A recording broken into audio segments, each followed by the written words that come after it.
په 61 هجري قمري کال کې د امویانو د خلافت پر مهال د هغه وخت له خلیفه یزید سره د امام حسین علیه السلام د بیعت نه کولو له امله د کربلا واقعه منځته راغله چې په ترڅ کې حسین علیه السلام او د هغه یاران شهیدان او د کورنۍ غړي اسیران سوه. اوس د نړۍ په بېلابېلو هیوادونو کې د شیعه مذهب پیروان د محرم لسمه د امام حسین او د هغه د یارانو د مړینې له کبله د غمرازۍ په موخه لمانځي.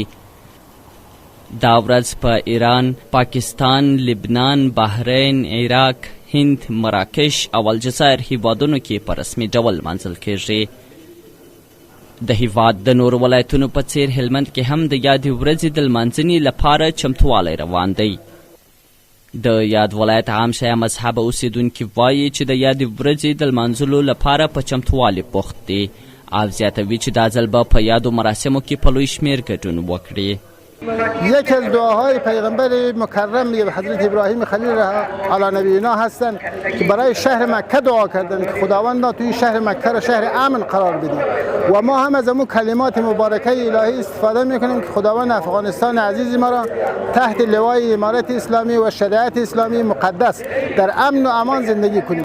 در سطح ولایت هلمند تقریبا ما در تمام مساجد ما از طرف روز هم مراسم جریان دارد، از طرف شب هم مراسم سینه‌زنی داریم. امنیت باز مردم هم میگیره و امارت اسلامی مسئولینش هم همکاری میکنه با مردم. دیگه یک رابطه بین ما و اینا هستن. امنیت هم ما تقریبا 80% از امنیت راضی هستیم. یادوي چې په تیرو کلونو کې شیعه مذهب افغانان د عاشورا د لمانځنې پر مهال د درنو چاودنو او بریدونو شهیدان وه چې اوس د اسلامي امارت په راتګ سره ځان د امنیت له پلوه ډاډمن احساسوي. قدرت الله صمدي، سکون رادیو.